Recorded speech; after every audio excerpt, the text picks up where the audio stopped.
Hello, this is Yarah Sutra of unapologeticallywoman.com. I'm the Pleasure Priestess, and I help sexually ripening women create pleasure-filled, soulful, ecstatic sex lives. Welcome to Sexy Saturdays. It's where I drop down some sexy wisdom for you. Now, last week I talked about the 5 key ingredients to creating an orgasmic sexy time. Yet, when you are feeling shame and guilt about your sexuality, it'll keep you from having a fulfilling sexual relationship even if you have the 5 key ingredients. Now, sexual guilt and sexual shame aren't fun topics. No one really wants to talk about them.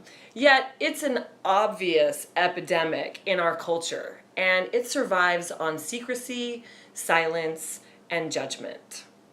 So, let's talk about it. Honestly, creating a video about sexual shame was way more challenging than I thought it was going to be. Because it stirred up my own shame. Which is why this video is coming out on Monday instead of Sexy Saturday. Yes, even the Pleasure Priestess maneuvers through sexual shame. In fact, I've actually had to maneuver through a bit of it this summer because one of my lovers ended things with me because of my sexuality. Now, it definitely doesn't feel good. And it is really fortunate that I am well equipped with the tools and the support needed to heal rather quickly. See, sexual guilt, sexual shame, and sexual repression stem from 1 to 3 places: family, culture, and religion. In fact, some religions teach that sexual pleasure and ejaculation should be refrained from, as to release yourself from the stifling entanglement of the physical world. And some religions teach that sins of sexuality are just as severe as murder. And many societies around the world have extreme consequences for anyone who deviates from what is considered sexually acceptable. Humans are sexual beings, yet many of us are taught from childhood that pleasurable sensations should be feared and avoided rather than enjoyed, and that our bodies are to be incessantly scrutinized and judged. And sexual shame doesn't come from necessarily doing things. Many experience it whether or not they ever acted out on their thoughts and feelings.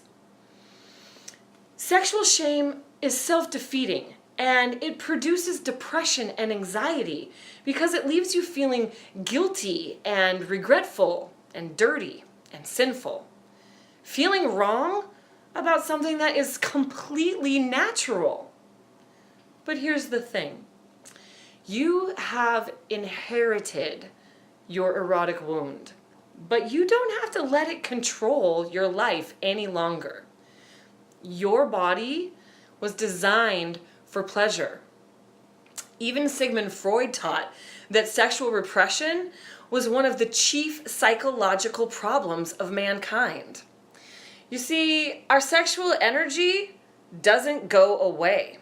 So if you're repressing it, it's just gonna leak out in unhealthy ways. But the good news is that sexual guilt and shame can be unlearned and healed. So here are 3 tips on how to start healing sexual shame. Number 1, forgive and accept your sexuality as sacred. When you can embrace your sexuality as the gift of power it is, then you're free from the guilt and shame of being a sexual being. Number 2, lean into pleasure. Personal growth can be uncomfortable as you stretch into a new potential. And when you come up against discomfort, it can be easy to fall back into the familiarity of shame and guilt. So this is the time instead where you need to lean into your joy and your pleasure and your desires. Number 3, reclaim your body. Take back your power, ladies. Build a new relationship with your body. And a great way to do that is to start dancing. Move around and enjoy the way your body feels while it's moving. Now you have a few tips on how to begin releasing the grip of sexual shame. Now, if you'd like to go further, contact me at yarahsutra@gmail.com and we can dive in deeper to your healing process. So thanks for joining me, and I'll see you next week for another sexy Saturday. And remember, your pleasure heals the world. Have a great day.